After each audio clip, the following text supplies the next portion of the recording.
Right, members, I think it's 7:15, so I think we will start. Good evening, very nice to see you here for the meeting of the Local Plan Subcommittee, 28th of May, and welcome to anybody who is watching on the YouTube channel and one or two people in the public gallery. So good evening.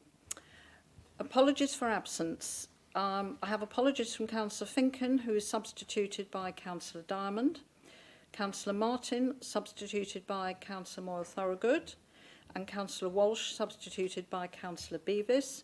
I also have late apologies from Councillor Monday, who has an urgent personal matter to deal with, which is why he's not here this evening, and therefore there's also no substitute for him. Declarations of interest. Could I please have a declaration of the existence and nature of any disclosable pecuniary interest or other interest relating to items on the agenda, having regard to the code of conduct for members and having taken appropriate advice where necessary before the meeting? No? All right, thank you. Public question time. We have no registered speakers this evening.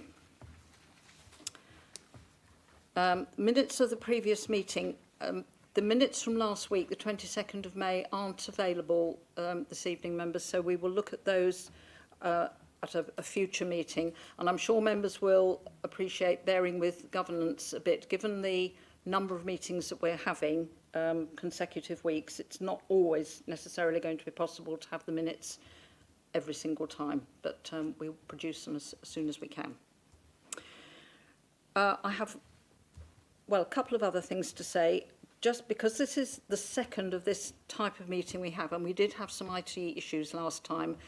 Just to repeat, where we have items on the call for sites that we're considering that are not recommended for allocation, we won't be having a full presentation on those. Officer will introduce the item. If anybody really does want to speak, obviously that's fine, but we won't have a full presentation, so we can move through those reasonably quickly. Items and sites that are being recommended for allocation, we will have a presentation on those. And I will take the recommendations en bloc at the end, unless when we have a debate and I can see that there's sort of division of opinion around the table, then it might be wise to have a mover, seconder and a show of hands on individual items. But other than that, we'll deal with the recommendations at the end of each addenda item.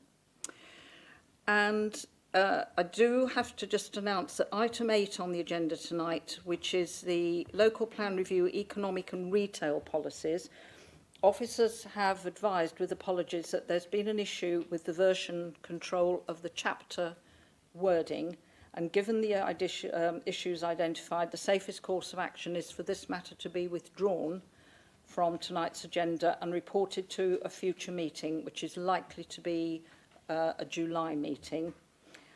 If members have any comments on the policy wording as set out in the report, they are invited to advise officers of anything they may wish officers to take into account before the matter is reported to a future meeting. So that's agenda item 8, economic and retail policies, which we will not be discussing tonight. Okay. Right, I think that's all the first bits out of the way. So we can move on to agenda item 5, which is the Local Plan Review Regulation 18 Draft Allocations, Halstead and Greenstead Green. And this is going to be presented by Alan. Thank you very much, Councillor Spray. So, Halstead and Greenstead Green are being taken together. Greenstead Green Parish Council requested that they be considered at the same time as Halstead. Halstead is identified as the main town in the existing local plan. It's got a wide range of services available. It does lack a few things like accident emergency facilities. Also, it's not as well connected as other towns in the district, as it doesn't have a railway station. It does have a very important role in the northern part of the district, as it acts as its main service centre with shops, employment, education opportunities. The town also has a long-standing ambition for a bypass, as traffic can be problematic, particularly around the High Street. Greensted Green is the third tier village in the current local plan, but its parish boundary goes all the way up to Halstead. It does have very limited services to speak of other than a nursery, village hall and post office. As such, Greensted Green is not particularly considered an appropriate location for any significant growth. So we'll start off with the sites in Greensted Green. Okay, so this is GGH R214. Site was proposed for residential development, however, it's not going to be proposed for allocation as per paragraph 3.7 of the report, which is on page 8. Is there any comments from members? Any comments, members, on that one? That is not recommended for allocation. No? Right, thank you. Okay. The next site is GGHR 2141. This is a large site to the south of Halstead. However, this would be deferred to a future meeting when we discuss the large site options as per para 310, page 8. Thank you. Right, so that will be either in one of the September or October meetings because it's a strategic site. Okay. Right. Yep. Okay. Right, the next site, so GGHR 2142, it has been proposed for residential use. It's not proposed for allocation, but this site is the smaller site, members, just towards the top of the map. So we're not proposing it to allocate it at this time. However, it's one of the sites that could come back later if members take a view on strategic sites north of Halstead. And I think that is para 3.15, page 8 of the agenda. Any comments? No? Okay. Okay. The next site, this is sort of the T-shaped site referring to here. So GGHR 2143, this is proposed for residential use. The site is adjacent to a site with a planning permission, which is site GGHR 2146. Which is to the northeast boundary. Overall, it's relatively well contained and could potentially be allocated. The only concern we would have is the access. Obviously, we wouldn't want to encourage access from Russell's Road. It's a very narrow, and the actual access from Russell's Road to the site itself is very thin. And access from Bournebridge Hill should, however, be achievable. The site does have a number of trees on it. But don't appear to be many TPO trees or anything like that. The site is landscape capacity, according to current evidence base, which admittedly was 2015, it does have it as a medium landscape capacity. However, members, this evidence base is being updated, so if there was any significant change, we would advise you of that. So the recommendation is to allocate, and that is para 3.18 on page 8. Yes, Councillor Parker. I think there are 4 sites out on that map. Could you just please tell us which one of those 4 is the one we're talking about? It's the one directly in the middle. It's if you're looking at that, there's a very thin slice of the site connecting the yellow road, and it sort of looks like a bit like a hammer. It's the hammer-shaped one. Yes, the site I was referring to with permission is sort of the D-shaped one on the northeast boundary of that site. And I'll do this work. Doesn't work. Well, it doesn't work. Apologies. That's all right. Is that sufficient? Yeah. Councillor Diamond. Excuse me, I made a mistake here, but did you say that there's no access via Russell's Road? There is an access, but it's quite narrow from observation. So I presume then most of the access will come from Braintree Road, is that correct? Yes. If that is. I know there's quite a lot of congestion there anyway. How would that impact on the congestion going forward? Yeah, that is something we would have to assess a little bit later. We're currently getting our transport evidence base done. Just to remind members, the allocations at the moment, they are draft. We will still be commissioning, we will still be having evidence base on things like transport, heritage impact, stuff like that will be coming forward later. If there is any significant change, we will report back to committee that a site would need to be either altered, removed, or something like that. So. Thank you. Okay. Anyone else like to speak on that item? No? Okay. Right, members, so that is recommended for allocation, draft allocation at the moment. All right, Alan, next one. Okay. Sorry, what? That's another one, 2143, This, yes. Apologies, yes. I should have mentioned this before at the previous presentation. That is actually the map in the report doesn't actually show it as an allocated site. This is a correction to that map just to show the extent that we were looking at for allocation. Apologies, members. Oh, yeah. Okay, that's Yeah, the exact right. thing. Okay, the next site, GGHR 2144. This is a former wood yard. It's very remote. It's not recommended for allocation as per paragraph 3.20 and 3.21, and so not allocated as per on page 9. Any comments, members? Very isolated site, so okay, fine, thank you. Okay, this is a GGHR 2145. Proposed for residential allocation is south of Russell's Road. We aren't proposing an allocation on this site for the reasons set out in 3.27 on page 8. Right, no comments, okay. Thank you, Alan. Okay. This next site, GGHR 2146, land to the west of Blamsted. This site has the benefit of planning permission, so we are proposing it for allocation. Roughly half of that site does have the permission, and the other half is identified as open space. Recommendation, paragraph 3.30, page 9.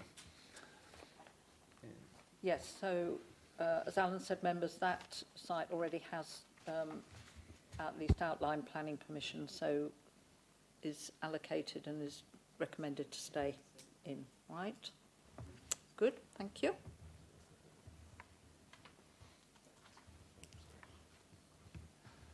Okay. Right, this site, GGHR 2416, whilst it's not a big site, it is a piece between two potential large strategic growth areas, so we are proposing that we'll defer this site until later, as per recommendation on page 10. Okay. Right, that will be deferred. Yes, Councillor Parker? I think, am I right in thinking that that's in, part of that is in the flood zone? If you look at the sites, or the map on the right-hand side, the large blue blob is the identified flood zone. If this were to come forward as part of the wider strategic stuff, this is more likely where you'd have some road infrastructure rather than housing, if you were to do that. But as with all allocations, you have to consider, if there is flood zone, and sometimes you can appropriately design for it, i.e. by not having houses actually built within the flood zone or other considerations. Okay. Right, I think we can move on to the next one. Okay, this is in Greenstead Green Village. It's a site to the rear of the former Fox and Hounds public house. It would be an appropriate background development, so it's not proposed for allocation as per para 3.35 and 36, page 10. Okay. Right, thank you. Right. Moving on to Halstead. Right. This is one of the strategic sites, HASA 2179. Due to its scale, we are proposing to defer this one to a later meeting, as per page 10, para 3.41. Thank you. Okay, that's up for discussion later on in the year. Thank you, Alan. Okay, this is HASA 2180. This is a former wood yard. It's previously allocated in the local plan, so it's the square area in the centre of the map there. So it's proposed for carry forward as per para 3.46. If anyone needs a... Yes, Councillor Abbott. Thank you, Madam Chairman. The map markings there show that it looks like a woodland. I mean, some of these might be helpful to have an aerial photograph. I know that's probably asking for a lot, but is that largely a woodland? My understanding is the site, well, it's already got the benefit of planning permission. I believe there is some wooded coverage on there, but if there's any sort of ecological type concerns or TPO issues, they would have to be looked at through the planning or any further planning applications on the site. So, but as I say, it's previously allocated. No, noted, but I wouldn't support an allocation for a development of a site which was effectively a woodland out of principle. Because even if they're not TPO trees, there's going to be a huge amount of ecology and value in there. So, but I appreciate if it's got planning, then not a lot we can do about it. So, Alan, just to clarify, it's already allocated in the existing plan, but it hasn't come forward with an application? I has it? haven't seen Not- anything no, coming forward I yet. don't Sorry, think yeah. so. There are some trees on. I've just pulled up the area. There are some trees on that site. Okay. So there are also some areas which are clearly have been used as the wood yard as well. So it's a mixture of those two uses. Right, okay. Yes, Councillor Parker. Can I just clarify? So this site is not, doesn't have planning permission. It's just allocated in the current local plan. But we have it down here as for 54 dwellings. Yeah. But just when we're sort of adding up, you know, how we're going to reach our target. I mean, are these numbers realistic? Are they binding? Are they could you just help me as to how I'll we let end up Alan reaching a answer sort of that overall one. calculation? Yeah, what we have to do is we have to make an estimate of the capacity. When sites are allocated, they're all allocated for residential at 10 plus, unless they're a strategic site, in which they'll not most likely have their own specific policy with a more specific number in it. So we generally estimate based on 20 to 25 dwellings to the hectare as to what a likely site capacity is. Sometimes people who have submitted the sites will also give us an estimate of the capacity, and officers will take a view as to whether or not that is realistic. The final capacity will, however, be determined through the plan application process, because they will have a lot more detailed information than we have at that stage to work out what an appropriate capacity on a site is. We certainly don't want to overestimate capacities, because if we do that, then we might find ourselves having a shortfall later on in the process. So it is a combination of professionally considered opinion and estimated densities based on a standard density. Okay, right. I think we can move on to the next one.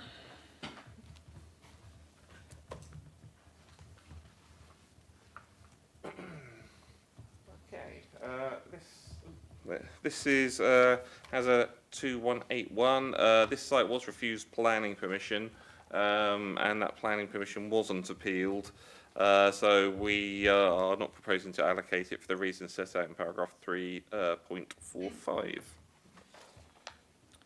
Right. Everybody okay? Yep. Right, thank you, Alan. Next site has a 2182. Site was proposed for residential uses. Has some access difficulties, things like that. Set out in more detail at para 3.48. So we're not proposing to allocate that site now. Okay, so it's access issues and inappropriate backland development. That's fairly clear, I think. All right, good. All right, this is land east of the High Street. So carry forward from the previous local plan. I think the previous local plan before that, and possibly the one before that. So it's been around a little while. We also have a policy in the homes chapter on this site as well, which will be considered later. discussions are currently ongoing with landowners on the site, although we can't go into any details on that. But we are proposing to carry forward the recommendation as per paragraph 3.52, page 11. Yes, this is a site that's very familiar to members of the planning committee in particular.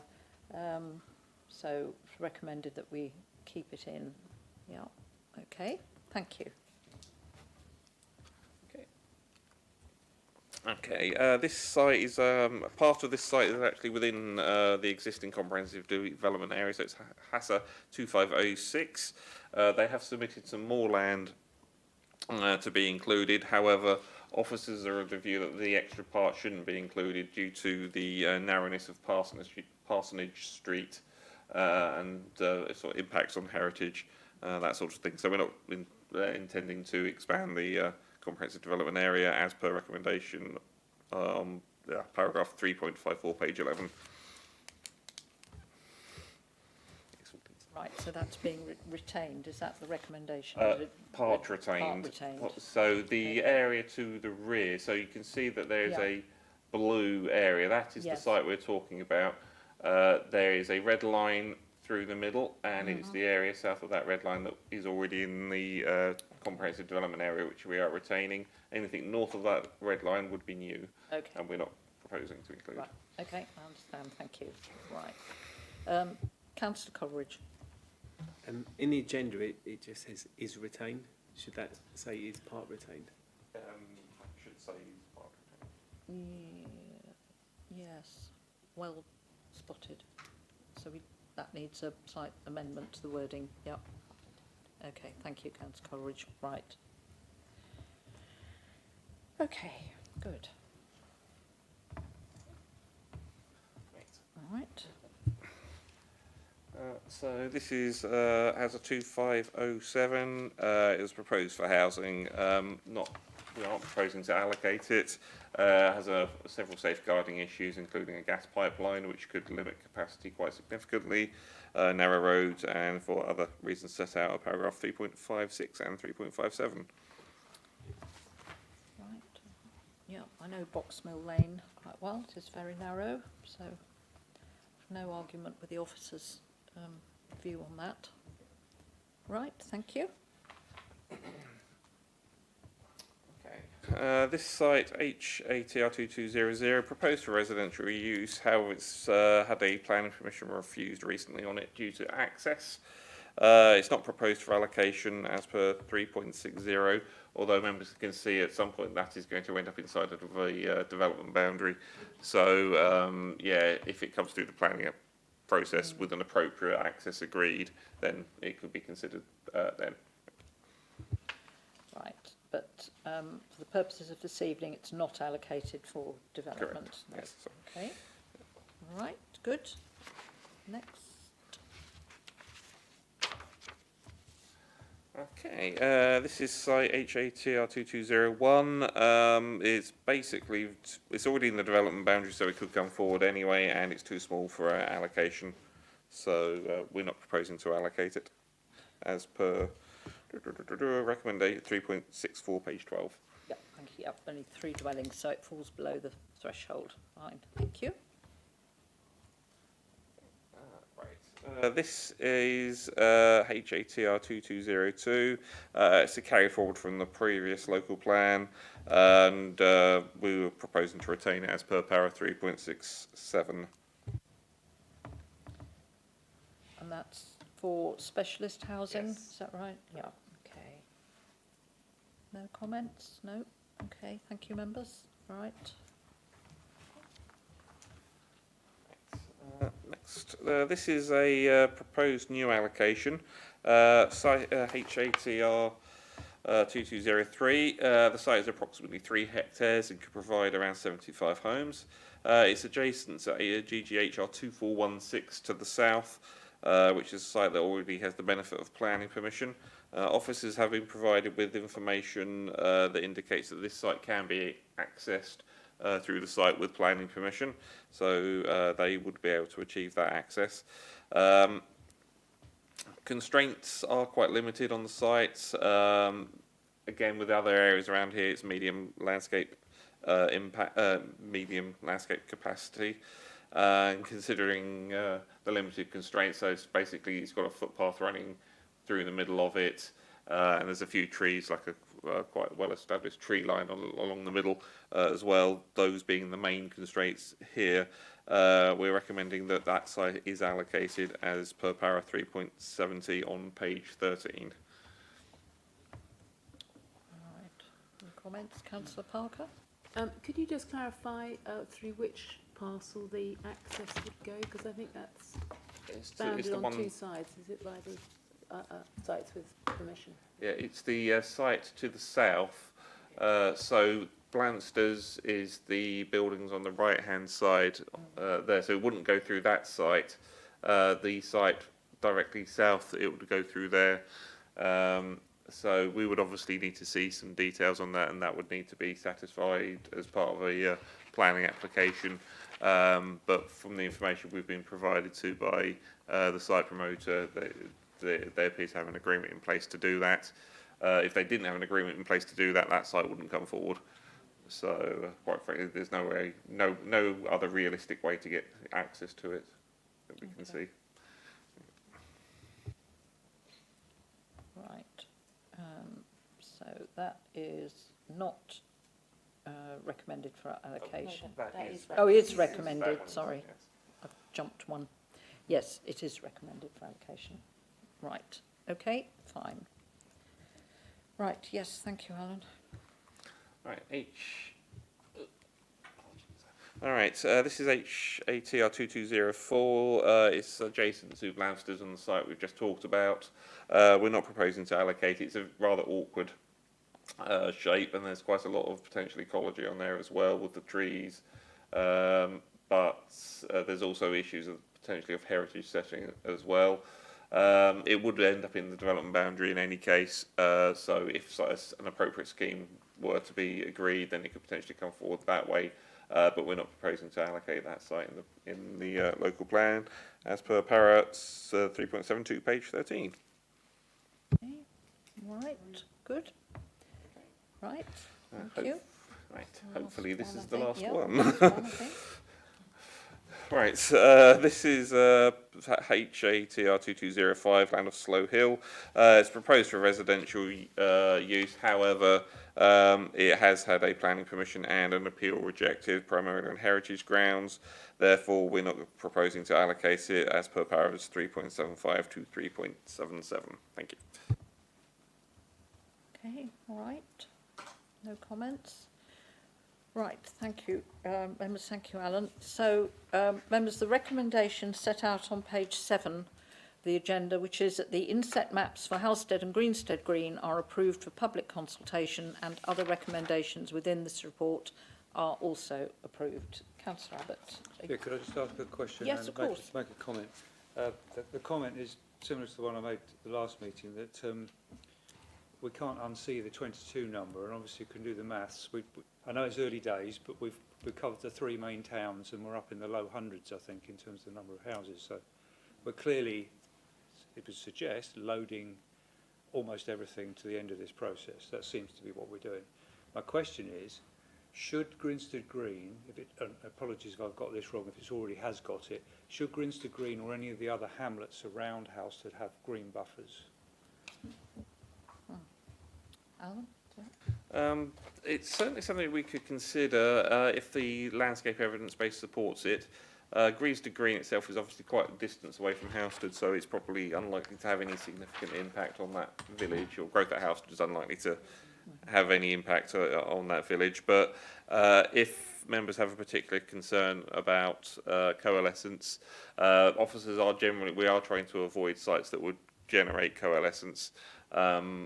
But there's a few things to consider, such as like the landform, topography, stuff like that. So we would probably need to look at something in a little bit more detail if we needed to get some further advice on a particular green buffer, if that green buffer wasn't already covered in the work we're currently doing on landscape settlement fringes. So it's something we are open to if members feel that there's a need to do that. Yeah, if there is a particular need to do, or if there is a particular problem that's been identified, we'll have to do that. Yeah. Yes, Councillor Bowes-Flint. Thank you, Madam Chairman. I actually support that. Grinstead Green is a lovely little village, and it's a unique village, and it should be kept separate from Housestead. Not that many years ago, Cressing was well separated from Braintree, and now Cressing is a suburb of Braintree, and there is no separation, and no planning officer will ever tell me any different. So I would hate anything like that to happen to the pretty little village of Grinstead Green. Thank you. Thank you, Councillor Bowes-Flint. Councillor Ritchie. Thank you, Madam Chairman. Yeah, I have my hand up at the same time as well. I completely agree with Councillor Abbott and Councillor Bowes-Flint, especially with the recent permission for the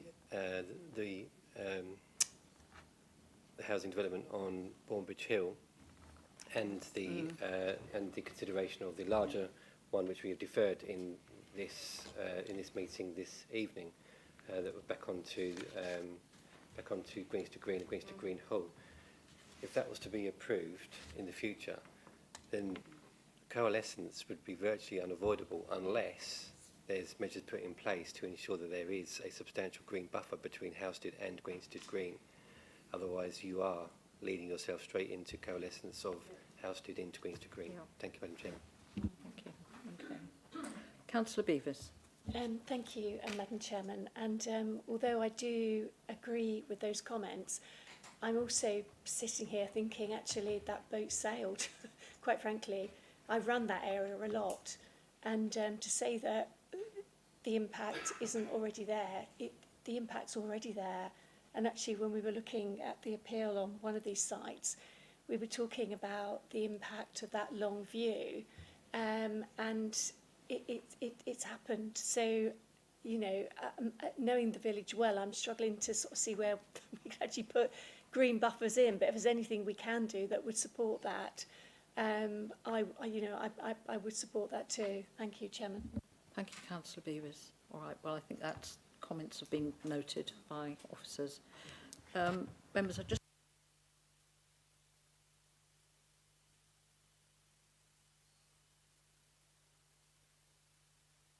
Right, good.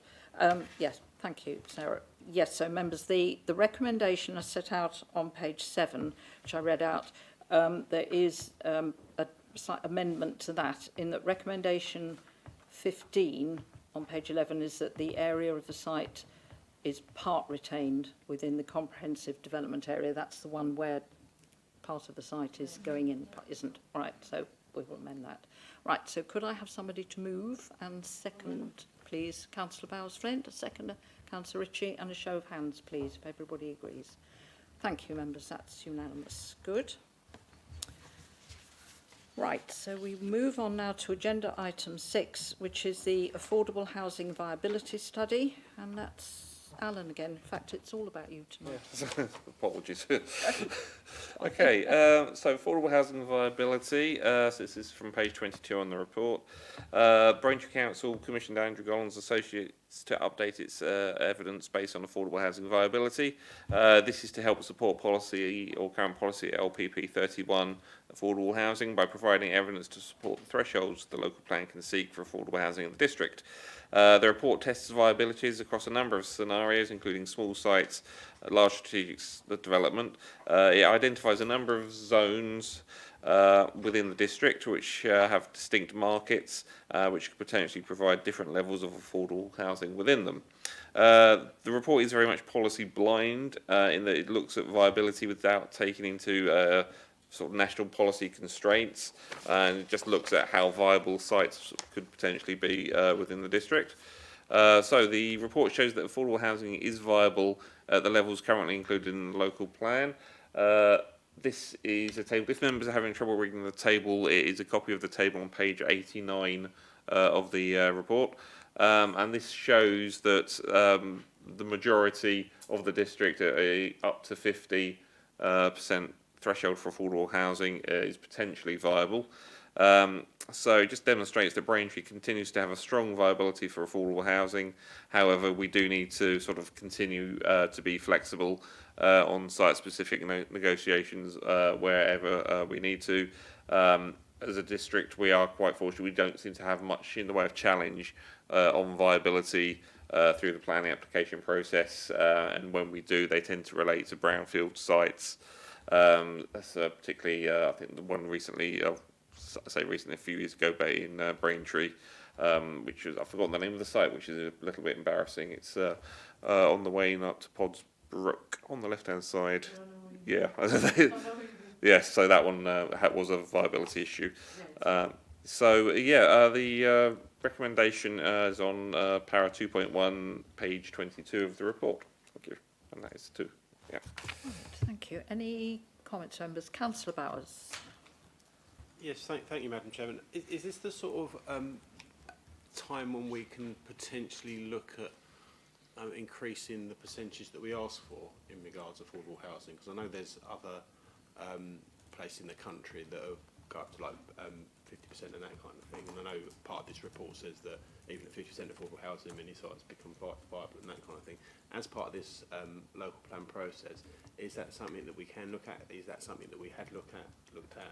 Can we just have a little bit of information on that, please? Thank you.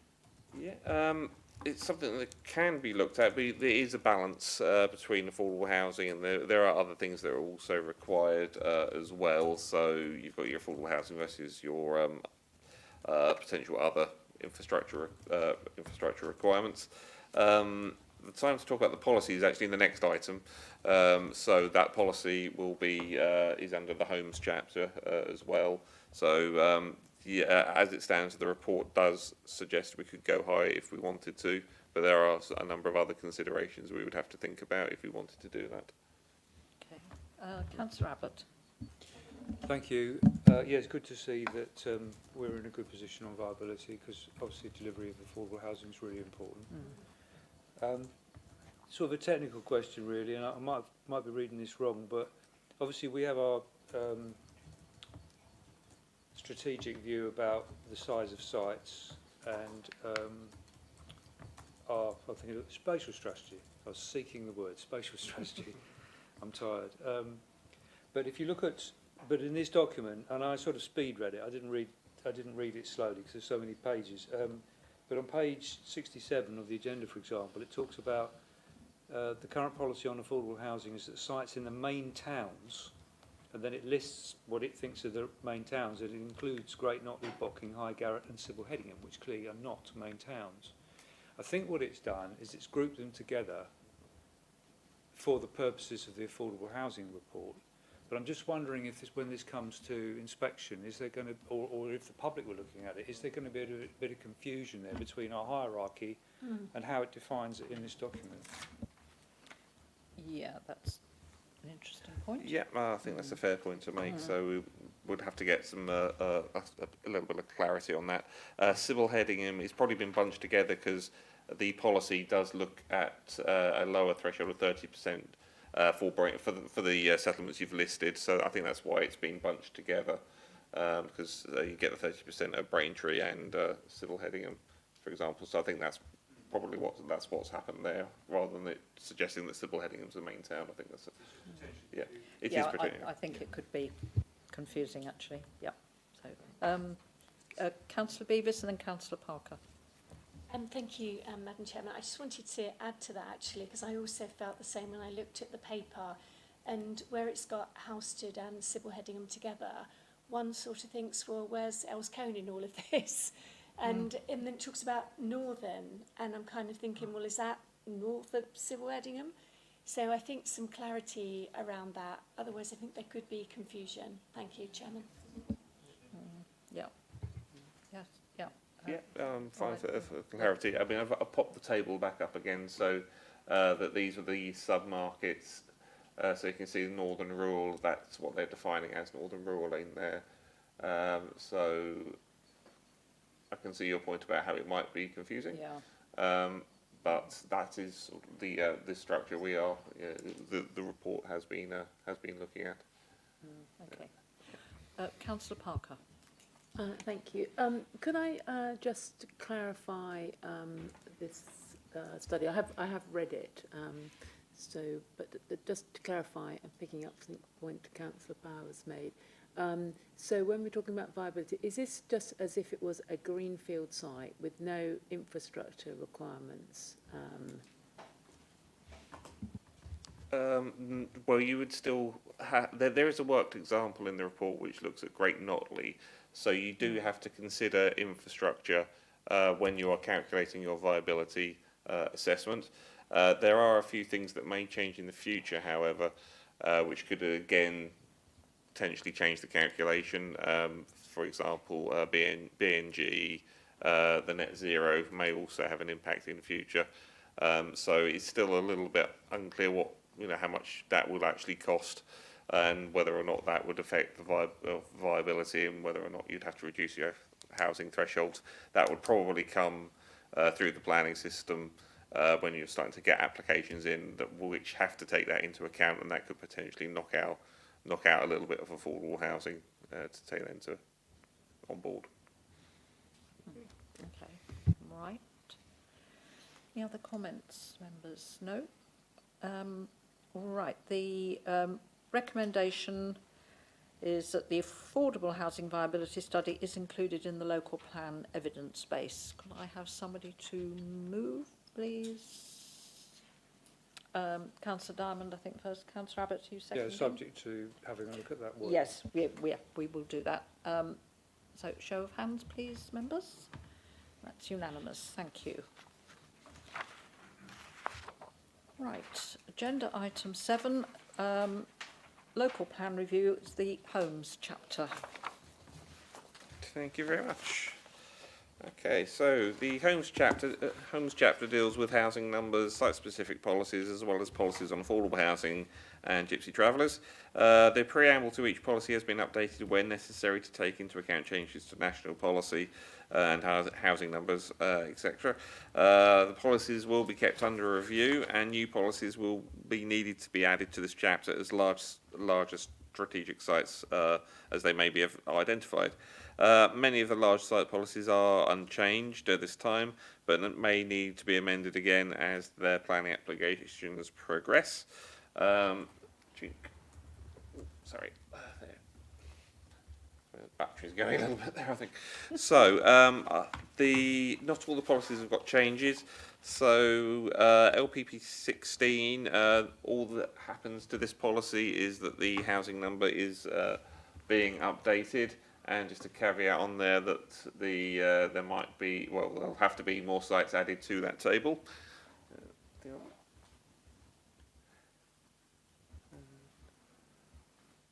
comments on that? Carry on? Yeah. Yes, carry on, Okay. Next one. This is LPP 17. It's to do with the strategic growth location. However, there are no changes proposed to this policy. Okay, through, and this is the second half of the policy. Again, no changes. The next policy is LPP 18, which is the strategic growth. Apologies, back one. Yes. yes, Councillor Parker. Yes, I was going to say, members, if anybody wants to speak as we're going through, please do indicate so that we can It's capture just your actually on the comments. previous policy, LPB 16. It's just a typo or a lack of clarification on paragraph 4.59, because when I read that amendment, the local plan aims to identify small sites of no more 1 hectare in size to support small and medium businesses. I was thinking I think probably the word should be developers there rather than businesses, because you tend to think you're thinking about a business. Is that? I presume that's what you mean. Well, we aim. Well, the government, the NPPF requires us to help out small, medium businesses. So a house builder is a business. I'm just meaning yeah. it should clarify it so that it doesn't include, manufacturing business or whatever. Okay. I think the normal word we would use would be It better. specifically refers to housing as a requirement. So in the NPPF. Yeah. So, Yes. Yeah. Yeah. But do you see my point about it's a little bit confusing to use the word businesses when actually mean developers? That's all. Okay. Yeah, I think that's fair enough. Councillor Abbott. Comment and a question, please, Madam Chairman. Yep. So the top line with the numbers, just thought I'd highlight the fact that the current plan's got 14,000 in a 20-year period, and now we're being asked to build 16,000 in a 15-year period. It's a massive increase. The 16,000 figure obviously starts at 2026, so My question is it still the case that the additional we need to 2041 from where we are from the allocations we have now is about 11,000? Is that still about right? Yeah. I think the previous report we took to this committee on the housing number said between 6,000 and 8,000. Okay. Yeah. Yeah. Okay. Yeah, still significant number. Yeah, yeah, I know. Okay. Right, okay. Right, Alan, sorry, you'll carry on. Where did we get to? LPP 17? Yeah. Okay. LPP 17. So this is a strategic growth location policy which isn't proposed for any changes. So it's Land East to Great Notley. Yes, Councillor Butland. Thank you, Madam Chairman. I thought we had a discussion 12, 18 months ago about the use of Great Notley in the title of this. Yes. I mean, actually, it is in Black Notley Parish. If anything, it's north of Black Notley. And it also, I think, does now have a name, doesn't it, based on the farm that is there. The name begins with H, if I remember right. I just think it's a little misleading in terms of land east of Great Notley, because you might say, well, it's also land east of Whitecourt or land east of London Road. So I just wonder whether we might just start to tidy it up, if not tonight. Could we have a look at that? Because it is in the parish of Black Notley, not in the parish of Great Notley. And people may be very confused when we get on to, further things, thinking that somewhere there is going to be potentially, a massive expansion to Great Notley, and that is not the case. Thank you, Councillor Butland. Yes, I think you're right. I do remember that discussion, and I think we did agree to change it. Yeah, that's fine. Yeah. So, and I can't remember the name of the either, but I think it might be Hazewood, is it? Yes, that's right. oh, hold on a second. Right. Hazewood in the parish of Black Notley. I can assure you that the preamble does refer to the site being in Black Notley Parish as well. So. Okay, that's fine. We'll make that amendment. Jolly good. Right. No other comments on that one? Oh, yeah, Councillor Beavis. Thank you, Madam Chairman. It might not be the appropriate point, and I apologise. But when we're talking about the strategic growth locations and land east of Broad Road, Braintree, and already we've looked at Bournebridge Hill and Housestead, and it's well versed. At what point are we going to, and it might be there, so I apologise, Alan, when we talk about the Housestead bypass, because surely a Housestead bypass would facilitate some of this, because one just keeps thinking about the congestion, coming from Gosfield to Braintree, it is gridlocked. And I just wondered when that conversation will be had. Thank you. All right, yeah. Yeah, I mean, the Housestead bypass, that would be a conversation for when we're talking about the larger strategic sites around Housestead. Obviously, the route, whilst it's only an indicative route, would require potential site development around that area to help unlock the land and ultimately pay for it as well. But that is a discussion for September. No, right, good. Yeah. Fine, okay, good. Right, that is the second part of the LPP 17 policy.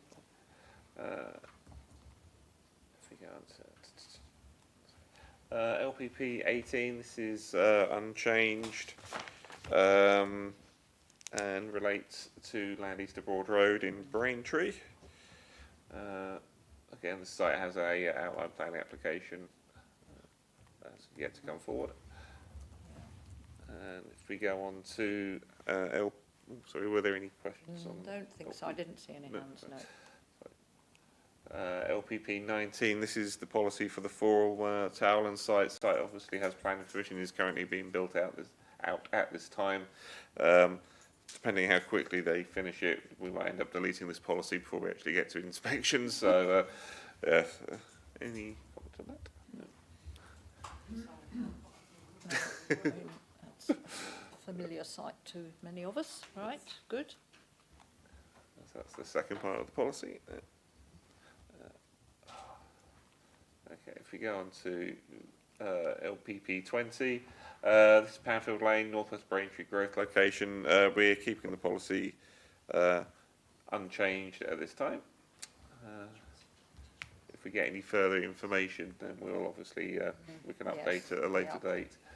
Okay, that's the second part of the policy. Okay, right. Okay, LPP 21. Hang on, sorry, have I skipped some? Apologies.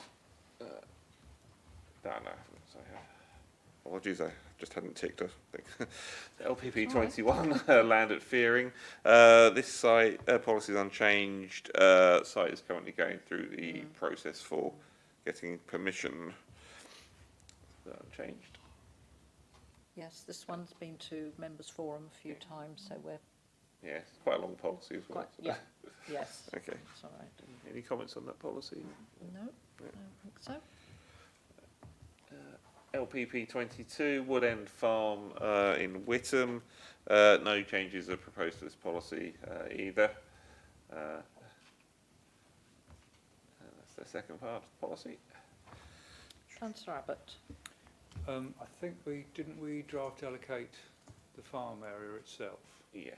So would that go into that? And if it does, would that 400 number change? Yeah, the 400 number would go up, yes. So we're going to have to revisit this one. We'll have to adjust the number, yeah.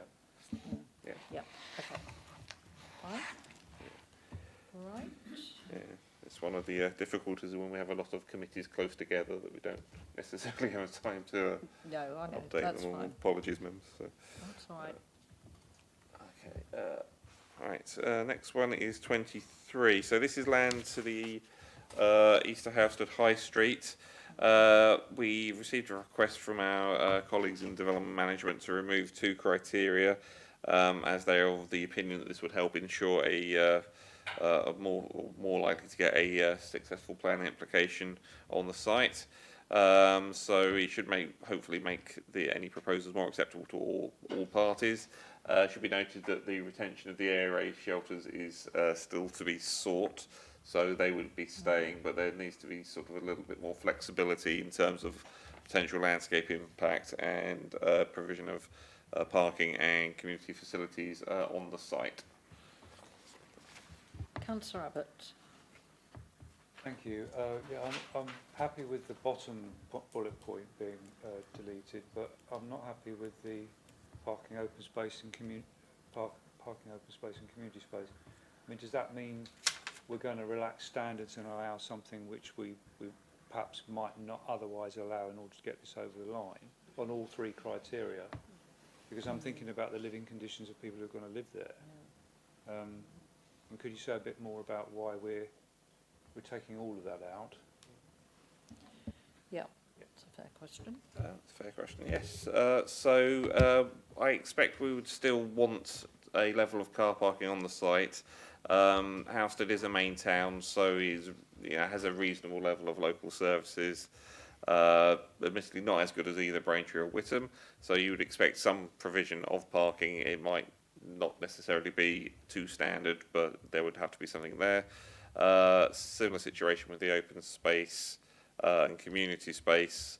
While we do have set standards for those, there just needs to be a little bit more flexibility with providing those on site as well. I mean, the previous wording was appropriate provision of, and I don't think development management would want to say that means no provision of.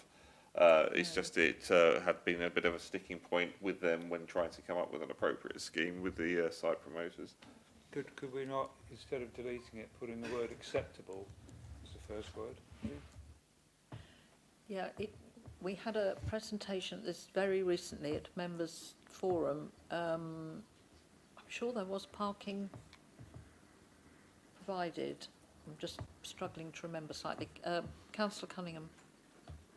Yes, please. I think just a little bit of help, if I may. in terms of definition of a view. Forgive me, I'm taking a little ramble down memory lane here, and I was quite young at the time, but I remember residents of Queenborough Lane when the now Great Notley Garden Village, Queenborough Lane Braintree, was coming on stream, and representatives of planning officers from then Braintree District Council, including one who was conveying the benefits of the garden community, which is of course an important part of Braintree District Council's strategic planning policy in the 80s and early 90s. Incidentally, I think that planning officer became an opponent of the West Hay garden proposal, but times change, attitudes change, but funny old world. But nevertheless, his terminology was, "You're not entitled to a view." And I totally understand the appreciation of where Councillor Abbott is coming from, and I totally appreciate, and that seems a very harsh judgment. What actually is the definition in planning in terms of entitlement to a view? Well, yeah, I'll definitely leave that one to you, Alan. Right. Councillor Cunningham is saying he's disagreeing with what I said. I said I'm happy with that one He coming did- out. Yes, Councillor Abbott did say he was happy. Apologies, Councillor, I wasn't necessarily agreeing or disagreeing with you. I was just, the view is a terminology that's used a lot in these, and I just sort of clarity in terms of how much credence it can and indeed should be given. Yeah, I mean, Sarah may correct me on this one, but as far as I am aware, that no one has a right to a view, and that has always been the case. So I think that's it, full stop. Yeah, I think one underpins it is the planning system set up to act in the public interest, so we don't protect private views, but there are sometimes important views that you would want to protect. Sometimes they can be views of particular buildings or a view of a landscape. So that's when you would interact with protecting views. Okay. Councillor Beavers. Thank you, Madam Chairman. I'm still uncomfortable with this slide, and when we talk about the protection of important views, what are we actually talking about? Because this is actually the centre of the Courtauld Empire as it was then. And I remember when we were going through the garden communities, I had the opportunity to spend the day with them, just myself and the director, walking around this area. And he was completely overwhelmed by the historic nature. And this is Heartland Courtauld. And I don't think it's reflected, actually. And I'm really uncomfortable that we're really watering down, I think, or trying to, the very essence of what this site is all about. It's a really, really sensitive site. And I'm just uncomfortable with it, actually. I mean, nowhere in that slide still, and I have brought this up previously, does it mention the historic nature? I'm not talking about the air raid sites. I'm talking about the terrace and the walling and, the conservation. Thank you, Madam Chairman. Okay. I can see the point that development management are making with regards to that last bullet point that, we have been struggling for a long time to get an acceptable planning application for this site. So I see where they're coming from, that they don't want it to be so restrictive it stops something coming forward. Councillor Parker. Yes, Madam Chairman, I'm just actually going to support what you've just said, actually. I mean, I think the paragraph 3.7 of the report states that the reason why they would suggest these development management have requested these changes is to just make it a bit more flexible so we can actually get something done on this site. And we did have a planning forum, as you said. I personally think that the fourth bullet point, retention of protected trees and habitat for protected species, is sufficient. I know there is an area of the site which has got a lot of trees on it, and certainly when we had our planning forum that wasn't included, but sort of those sorts of things. I mean, I think we all want to see the site developed. It's been in there a long time. It's just trying to get something that's acceptable. And I think just trying to give a little bit of flexibility so that development management can have these discussions with developers and get something moving on there is And I mean, I would support those amendments that have been suggested. I wonder if we could look at the wording on the second bullet point, though. I mean, no, as Alan says, it's not saying no provision for parking, open space and community space, but maybe, I don't know, if we could, I think acceptable was mentioned, just, yeah. If I could just say to members, there are other policies in terms of design and parking that will be so yes, this is a guiding principle, but there are other you read the development plan as a whole, so it's not that this would wipe out parking and open space requirements. And in terms of conservation, as Councillor Beavis has raised, I think that third bullet point talks about, it does talk about including, but it does talk about enhancement of conservation area. And you've obviously got the statutory protection of part of the site being in the conservation area as well. So the heritage will still be, the designated heritage impact will still be a big consideration for the site. Councillor Abbott. Can I test the water and propose that we keep the second line but change the word appropriate to acceptable? Yeah. Okay. Everybody happy? You, right. Yeah, I had my hand up. And Sorry, I don't want to apologies, cause an I've missed argument you. or a bum fight. However, who's it going to be acceptable to? Because what is acceptable to Councillor Abbott may not be acceptable to me or other members. That's by using the word acceptable. I understand what you're trying to get at, and I agree with it, but acceptable, I think, is too flexible that it could be acceptable to all sorts of different people. But your principle is right, but it's just finding the right word. Well, it's acceptable in planning terms, so it's a decision a planning committee would make as to whether they think the development meets those criteria in an acceptable way. The word appropriate to me means in line with policy standard, whereas acceptable is something that the planning committee would judge not on an individual basis but as a whole.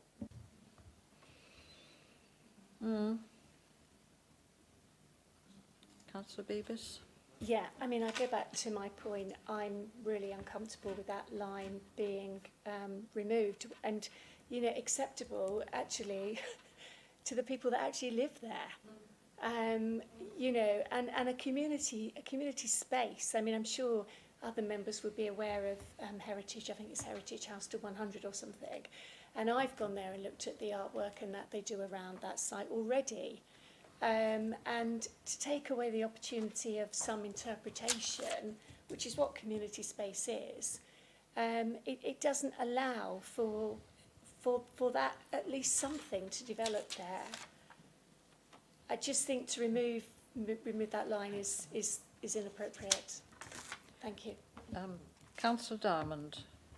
Just a suggestion, it might not be workable. Building on your acceptable thing, I agree that it's not maybe quite clear. Could you say acceptable to the committee or acceptable to the planning committee? Therefore, we're saying exactly who it's got to be acceptable for, so that irons out any misinterpretation. I don't know if we can say to the committee, acceptable in planet. I don't know, Sarah. Can you? I suspect that's not going to pass, Inspector, to be honest. No, I don't think it will. Councillor Coleridge. Sorry, can I throw another word in the mix? Could we use the word adequate provision of parking, open space and community space? Okay. Oh, well done. Right. So the fear I'm getting is from members that you like that that bullet point left in, but with the word appropriate replaced by adequate, which might make development management a little bit happier. I mean, ultimately, it will come down to the planning committee when we do get an application come forward. Is everybody? Can I have a mover and a seconder? I think because we've had quite a bit of a debate on this. So, could I? Yes. Thank you. And just a show of hands. Yeah. Thank you. Good. I think. All right. Good. Okay. So, Chairman, that's just the amendment to That's, LP 23. Yeah, just to LPP 23 bullet because point. there was quite a bit of toing and froing on that one. Yeah. Okay. Good. Right, Alan. Yes. That's right. Still here. Yeah. So. All right, LPP 24. This is carryover policy, specialist housing at Mount Hill, Housestead. Members have just agreed to carry the allocation over anyway, so hopefully that's acceptable. Yep, fairly straightforward. LPP 25. Sorry. This is the Factory Lane site, Kings Road, Housestead. Again, this is another carry forward allocation with no proposed changes. Okay, yep. That was only one slide. Yeah. Okay. Yeah, cool. LPP 26. This is King's Chase, Whittam. It's quite a small site on the high street, not the highest, Newland Street. Apologies. So there aren't any proposed changes on this policy. Okay. Right, yep. Right. LPP 27. This is Newlands Precinct in Whittam. Again, this is a carryover policy with no proposed changes on it. That's the second part. Okay. Next policy is LPP 28. So this is the Rickstones Neighbourhood Centre Whittam policy. Again, there are no changes on it. So I don't think there's anything bad. All right. No. Yep. Okay. All right. 30. Yeah, we skipped 2 because they got built. So 29 LPP 29 and LPP 30 are deleted policies. We're now on to LPP 31. So this is the affordable housing policy.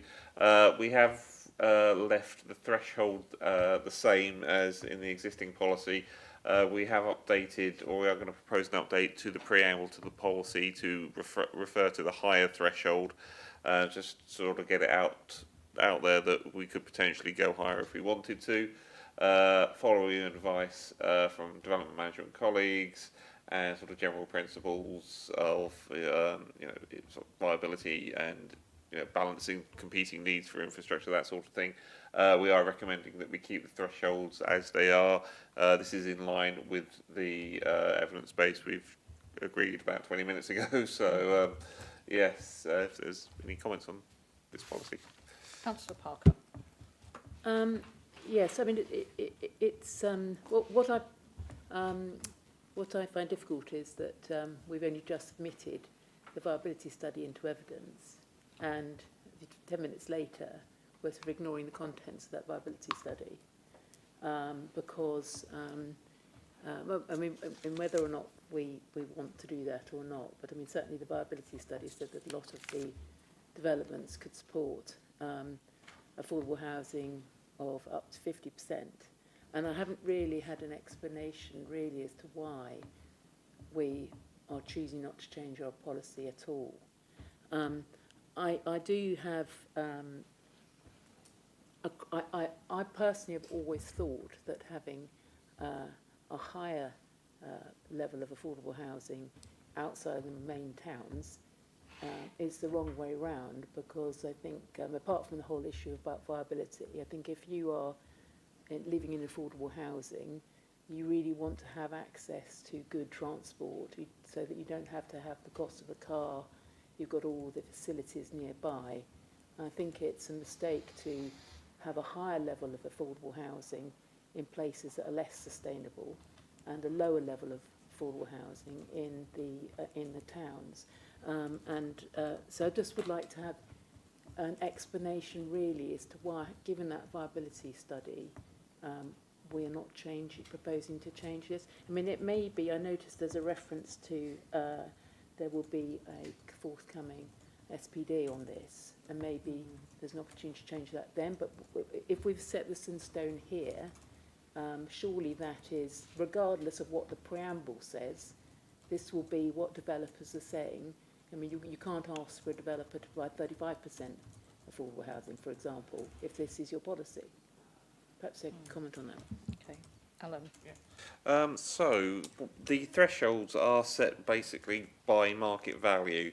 I mean, I get your point. It would make more sense to have affordable housing in the larger towns. However, the value or the land values are lower, so those areas are less likely to be able to afford more provision. The higher value areas with the 40% provision, so that they are your more valuable markets. That's where you can sell houses for more money, to put it crudely. So that's why you can have a higher threshold in a more valuable area, because there is more money available to pay for things like affordable housing and all the other sorts of infrastructure that you require. We're not ignoring it. What the evidence base does is supports our current position. It does give us the opportunity potentially to go higher if we wanted to, but what it is essentially saying is that what we are asking for at the moment is viable and is an appropriate way to move forward. It seems to be an approach that is working with through the plan application process, because we have such a low number of viability challenges. So it does seem to be that what this policy is seeking to achieve, it's achieving that 30% and the 40%. Yeah, it's basically saying that what our position currently is tenable moving forward. So if that makes. Councillor Butland. Again, sorry to be a bit pedantic, but we seem to get the parish of Great Notley incorporated in the town of Braintree. It's quite clearly a parish and not part of the town of Braintree. Yes, that's true. Well, yeah. It is true, yes. It's just the way the viability areas work is that Braintree and Great Notley have the same sort of viability between them. So I think we can probably reword it a little bit better. I don't have a problem about the viability, yeah. but I think the parish of Great Notley needs to be differentiated from the main town of Braintree. Okay, Yes, so yeah, I agree. It doesn't read quite right.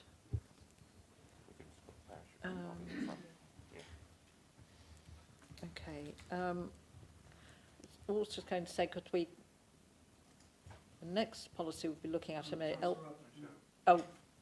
I was just going to say that I wasn't going to move on. I was just going to say that the next policy, LPP 32, is affordable housing in rural areas. So that might also have a bit of, I don't know, impact on what we're discussing here. Councillor Abbott. Yeah, thank you. So I think I know now a little bit more of the answer to the question I raised earlier about the thing on page 67 of the study. So that's the same string of words: Braintree, Great Notley, Bocking, High Garrett, Witcham House and Sybil Hedingham. There it's got brackets around parts of it. But you'll see Sybil Hedingham's in there again with the main towns. Yeah. So does that need look? Should it read something like, including the parish of Great Notley, Bocking and High Garrett, Witcham Housestead, brackets including the parish of Sybil Hedingham, close brackets, something like that? Because I think what's happened is that the words are running into one another and causing the confusion Councillor Butland mentioned, and then the confusion I had with that study. Yep. Yeah, I agree. The wording needs tweaking. Yeah. Councillor Beavis. Yeah, exactly that. I mean, I was at one of the meetings where they referred to hierarchical villages, and then they were key service villages, and now we seem to be part of a town. So I think that definition, because if that's going to be the theme all the way through, it does get extremely confusing for residents as well. Yeah, thank you. Yeah, okay. Councillor Bowers and then Councillor Cunningham. Yes, thank you, Madam Chair. I was just wanting to just check with this policy in regards. I know it referenced about financial contribution in lieu of the equivalent value if there's not provision delivered. I know we've sometimes had a situation where if it's a smaller site and the affordable housing is quite low, sometimes it's a challenge to get housing associations to take on those sites. And then there's the potential, if that doesn't happen, is there the potential then that would be a financial contribution? So the question I've got, is that covered within our policy if that does become a bigger challenge going forward? Because I know that has been a potential challenge in the past, and it might be going forward. So I just want to make sure that situation would be covered in our policies. Yep. Alan? Yep. Yes, it is covered in the policy. It's actually very topical because there's a government reform paper on SMEs and that sort of thing at the moment. So yes, it's very topical, and it's something that might come forward in a different mechanism anyway. But that's only hot off the press this week, so we will. Yeah, we will look to respond to that. Councillor Cunningham. Thank you very much indeed. And sorry, I think you said we're speaking a little bit more about rural affordable housing shortly. Is that right? Yes. So I'll say some comments to that. Apologies, it's a long time since I was on the rhythm and beat of the planning committee. I think much to the great relief of the planning committee. I can probably imagine all those involved. I watched the webcast, crikey. Yes, you wouldn't want me there anymore.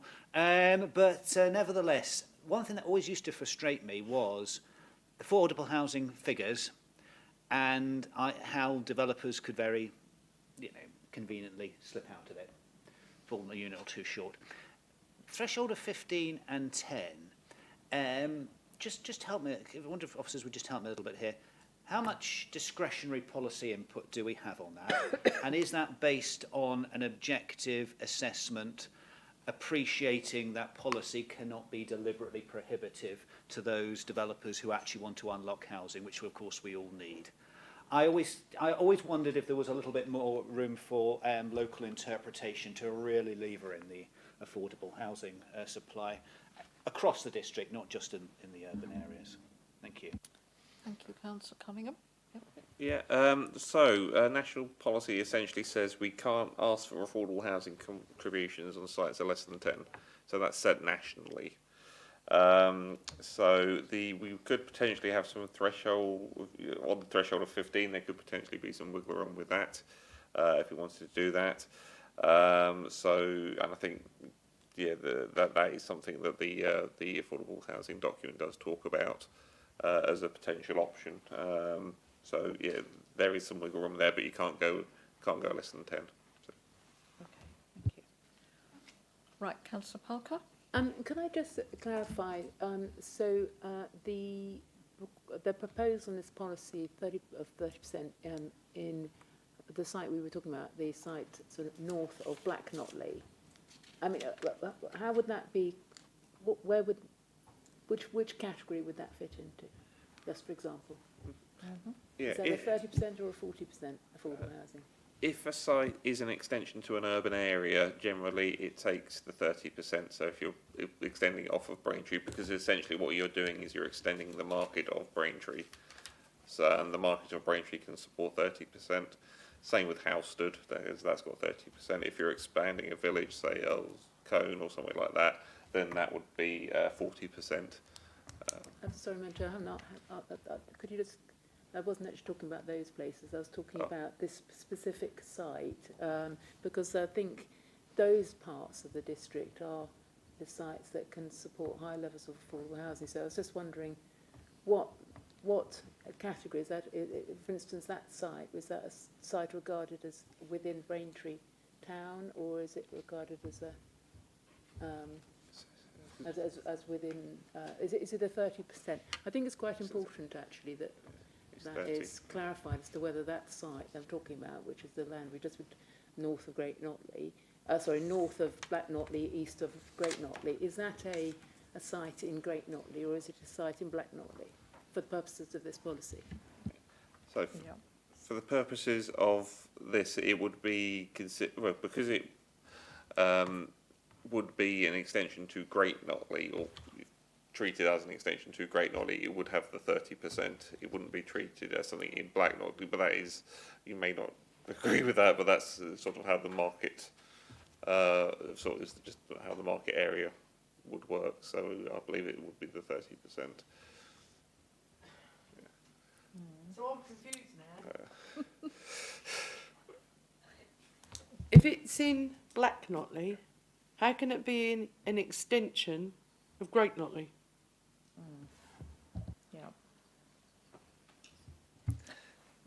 We're talking, because we're talking about sort of the market area, so I can see why this might be confusing. It confuses me just thinking about it here at the moment, because when you're thinking of a slightly easier example, it makes sense. When you're thinking about something like Braintree or Housestead, you're extending the town. Great Notley may be a little bit more unclear, but my understanding of the process moving forward and through sort of what's been talked about previously, is that the threshold they will be seeking for that site would be the 30%. That's what they are going to be seeking on that site. Right. Okay, Councillor Abbott. I think it is clear if you read the whole thing carefully. It says, and sites directly adjacent to these areas. So what is that's Yes. that's the point the officer was making about the extension. So if that site was in the middle of Black Notley, disassociated from Braintree or Great Notley, I think it would be 40%, wouldn't it? Whereas where it is, it's 30. Okay. Councillor Bowers. Yeah, just one more point on the evidence base and the viability up to the 50% that was referenced, and it's referenced in the wording of the preamble of this policy. Would there be because if we're saying like 50% in some sites, then could we have in the policy that a requirement of a minimum of 30% and a requirement of a minimum of 40%, or is what you're putting there is kind of standard that all local plans would have, and they wouldn't have the word minimum?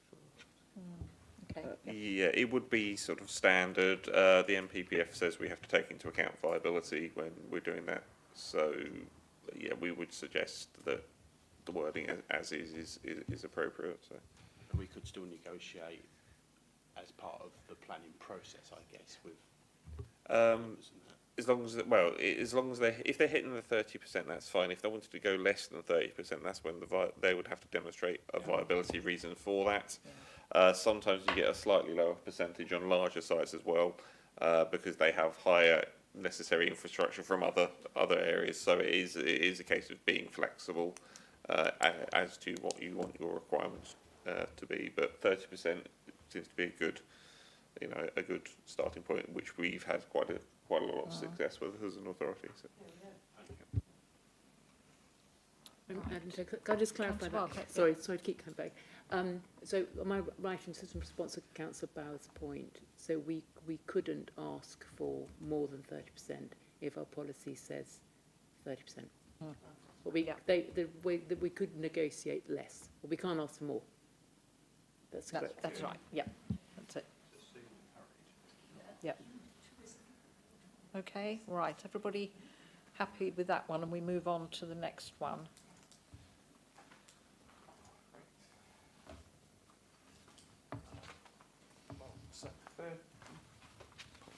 LPP 32, this is the affordable housing in rural areas policy.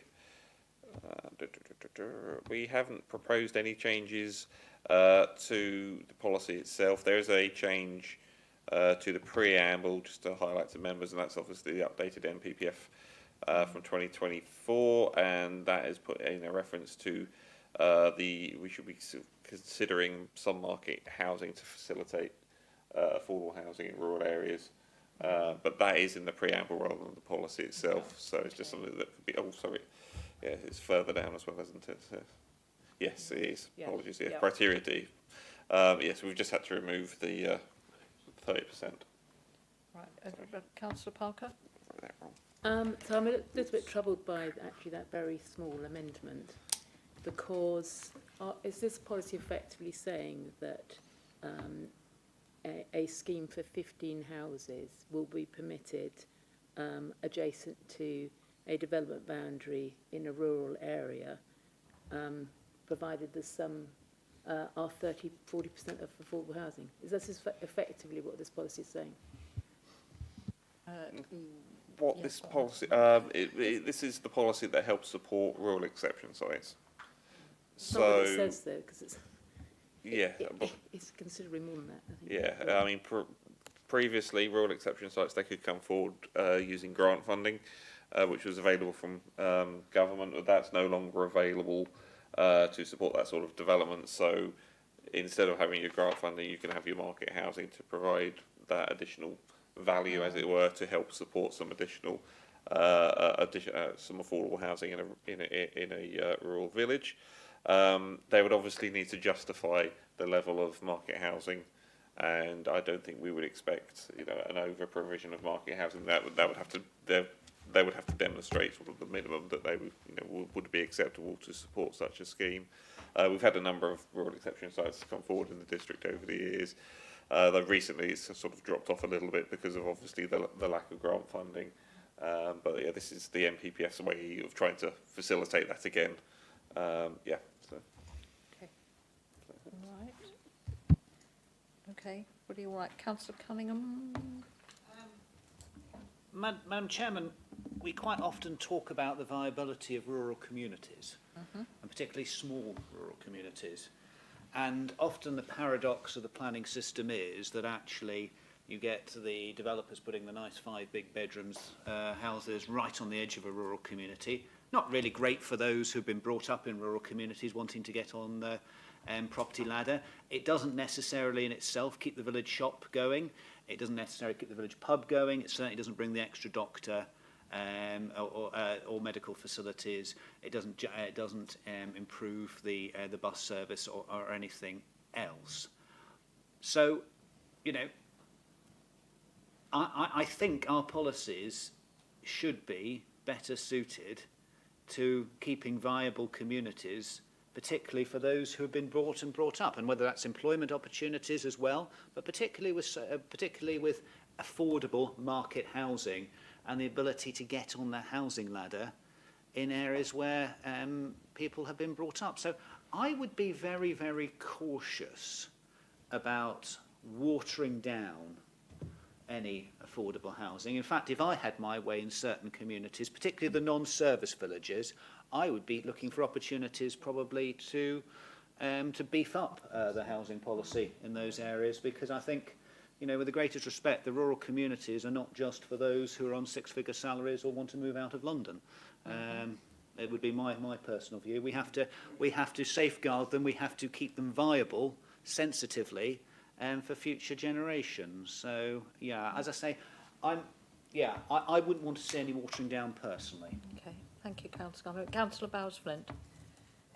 Thank you, Madam Chairman. I actually agree with that statement, and a classic example, I think, right at this moment in time, is Stystead Village, which is a lovely village, and people grow up there, but the trouble is, when they need to get a house, they cannot stay there, because they simply can't afford it.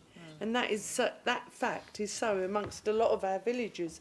We've got some lovely villages in our district, but the youngsters cannot afford to stay there because they cannot afford the price of the properties. So I agree with Councillor Cunningham. You know, we should be doing all we can to help these young people stay in the villages if they want to, because at the minute they've got no chance, basically. Thank you. Thank you. I don't think anybody would disagree with that, actually. Councillor Diamond. Just very briefly to add on to that, it's not just that it's bad for the young people, it will eventually cause employment problems and other social problems as well if we end up having only much older people living in these rural communities as well. So it's not just, I mean, I completely agree with you, but it's not just bad for the young people, it's for older people as well. Thank you. Okay. Councillor Parker. So just to clarify, I'm not against providing low-cost housing in rural areas at all.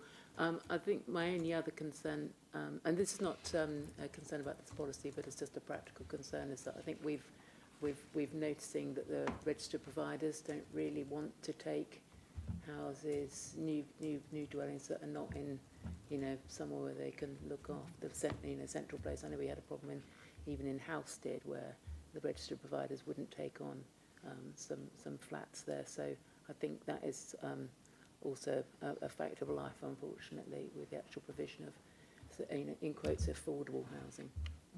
Sorry, just a comment, Madam Chairman. Okay. So, members, is anybody proposing any changes to that wording? No, we've just made our points clear about how we feel about affordable housing, especially in the rural areas, yeah? Okay, good, thank you. Right, Alan. Right. Moving on to LPP 33, this is the specialist housing policy. We don't have any changes proposed to it at this time. However, we are still waiting the outcome of our strategic housing market assessment. Once that evidence base is available, we may have to revisit this policy. Yeah, I think we will as well. Yeah. Yeah. Okay, good, all right. That's the second part of the policy. If you just carry on with the next one. There we go. Sorry. Right, so next policy, LPP 34 is the Gypsy and Traveller and Travelling Show Persons policy. We are proposing changes to this policy, simplifying it a little bit, getting rid of all the confusing tables, and we are adding the new figures which were previously agreed by this committee into it. We've also added a criteria on the potential for the allocation of small sites through the local plan as a way of meeting Gypsy Traveller provision. We will be retaining the option for strategic for sites at strategic growth locations, although we have relatively limited success at actually achieving those at the moment, although it is still potentially a valid option for us to meet our need. The figures in there, 37 is what the GTAA, so Gypsy Traveller Accommodation Assessment for Gypsy Travellers, and 11 plots for travelling show people. The criteria, other than being updated for the next one, is for the travelling show persons number is are remaining the same. Okay. I think there's another slide as well. Once everyone's had a Yes, have a quick look at there we go. Yeah. right. Madam Chairman, Yep. Yes. those figures, the 37 Gypsy and Travellers and the 11 travelling, is that extra to what we have currently? Alan? Yes. Yes, it is. Yes, I thought it was. Yep. So on the back Yes, of it that, is. what do we class Twin Oaks as? It's a Gypsy Traveller site. It has already happened. It's completed. It is factored into our calculation for GTAA, but you know, there are families living on there, and they will generate a potential need. I'm pretty sure I've seen one, and they will generate some need as well. So you have to factor in what the existing population is and what their likely need is moving forward. And also, we've had quite significant changes in national policy as a result of the NPPF update, the Travelling Show People's document update, and some court cases. The previous definition of Gypsy Traveller is now gone, and that gave us a potential very low requirement of 2 the last time round, which members decided to go with a slightly higher figure in that occasion. So we can no longer sort of go for the, we can't use the travellers have to travel, reason, and we have to look at all potential travellers, and that has resulted in an increase in the housing numbers. It's gone up from 26 to 37, and 6 to 11, so it's not a huge increase up to 41, 42. But it's an identified need that we should do our best to meet through the local plan or other methods. And I understand that, Madam Chairman, and the reason I'm saying that is because that site is mostly occupied by people we would not class as Gypsy and Travellers. So they're taking up sites for travellers that are not able to use them. That's all. Thank you. Yeah, I think many of them are long-term residents there, aren't there? Yeah. Yes. Okay. All right. No other comments on that one. Move on. Thank you very much. The next one, LPP 35, housing mix and density. There have been some minor updates to the preamble.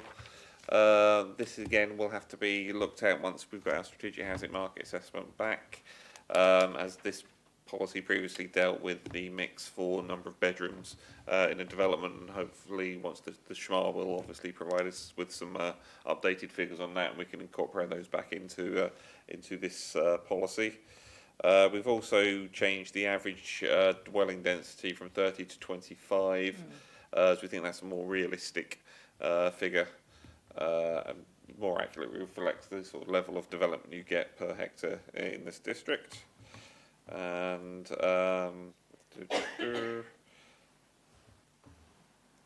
yes, Yeah. So I think that's really what I need to say to members on that one. There is a second half to that slide.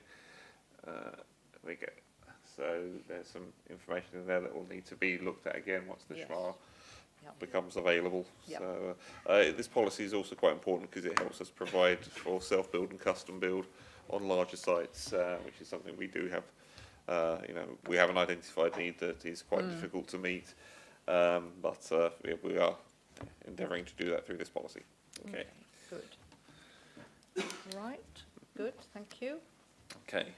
Next one is 36. So there are no changes to this policy. It deals with extensions, alterations to outbuildings, residential alterations, extensions to outbuildings, with no changes proposed. Right. Everybody? Yep. Okay. Okay. Next policy. Oh, sorry, that's the second half of that policy. Apologies. Oh, sorry, Councillor Parker. Just very quickly, I know in the past, the planning committee, we've had issues about granny annexes. Would if somebody wanted to, for their relative to move in so that they could look after them, would they be able to? Would they fall under item the section H there, or would that not sort of? Do we have no policy to allow that to that facility? Section H does allow for annexes, so what we call a granny annex. I think the concern we've had in the past is that those annexes, once granny was no longer around, would get converted into separate dwellings, which may not be the best location to have additional houses in, depending where it is in the countryside. So, which is why I think we say they need to be physically attached to the original building. Yeah. I think. Yeah. Okay. Right. Okay. Right. 30. Sorry, I'm just getting 37. Apologies, I'm getting ahead of myself and my other. Just bear with me a second. Okay, 37 replacement dwellings in the countryside. Again, there's no changes proposed to this policy.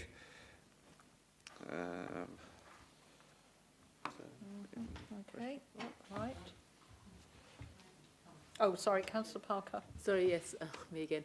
I do find both this policy and next policy quite restrictive, especially if you want to replace a very, very small dwelling with a better sized dwelling. I know we've had this issue in the past. I don't know whether we can sort of slightly water down the wording, but I appreciate. I do appreciate the need not to have a harmful impact. But I think the problem is that the wording at after item D, I think, was allowing a massive, great, outstanding, architecturally important house, but there's nothing sort of in between. But I don't know whether whether it's possible to tweak the wording just to be a little less restrictive. Just let Councillor Abbott come in and then we'll come back to you, Emma. I think we should keep it the same, Madam Chairman, and I'm thinking particularly about not too far away local authority where sheds become mock Tudor mansions. Quite a few, a lot in fact. I think we should keep it. Thank you. Sarah, do you want to come in?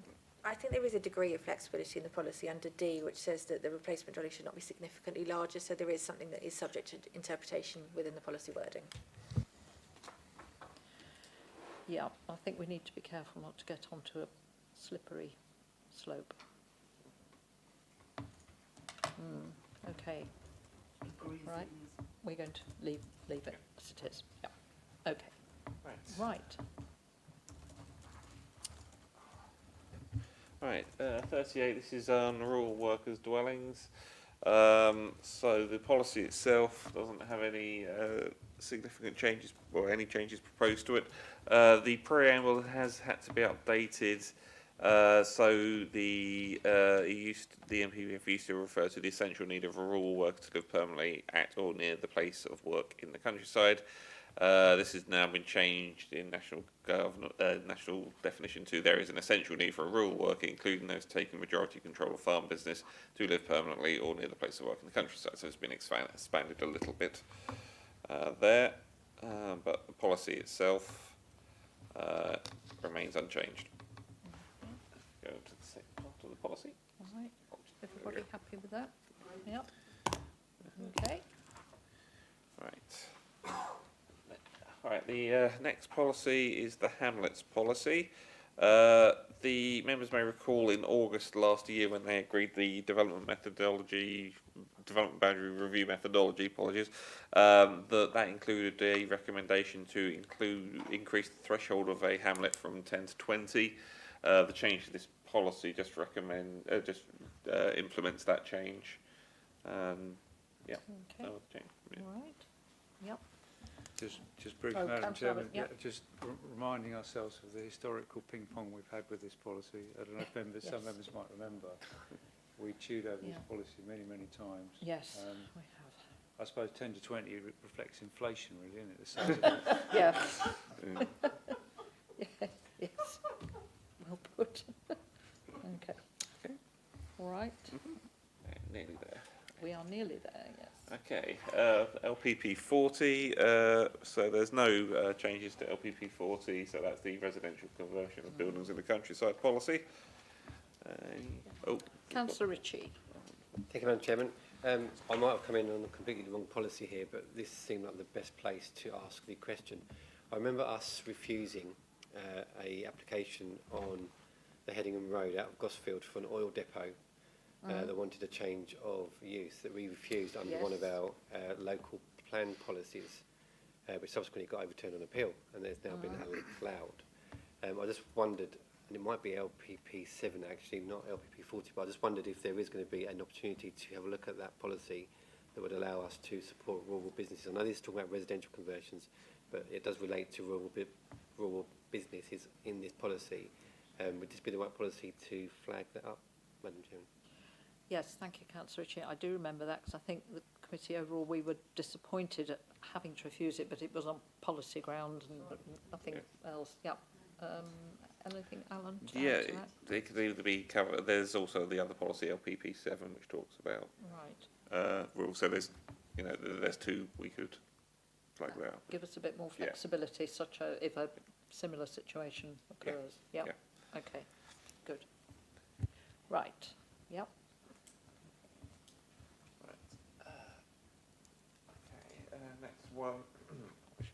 Next one is LPP 40.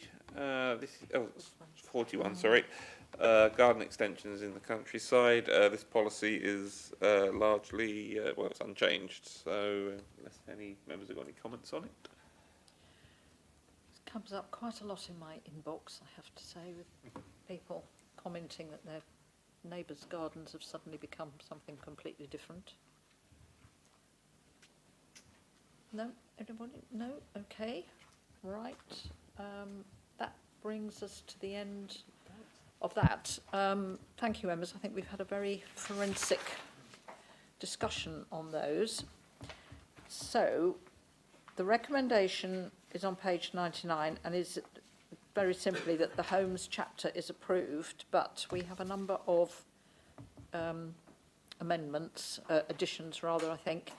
So LPP 17, which is land east of Great Knockley, we'd like to change the name of that, please, to Black Knockley, or is it Hazewood? Hazewood.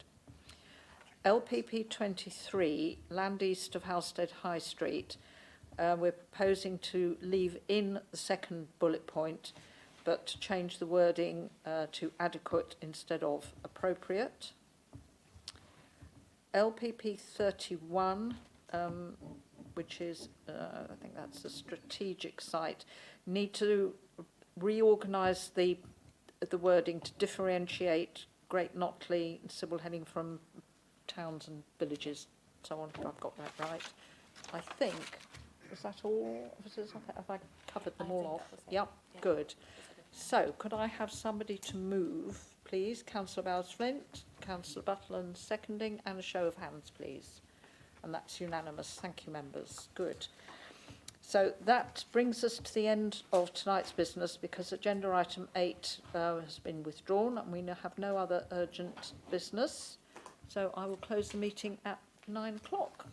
Thank you. I will stop.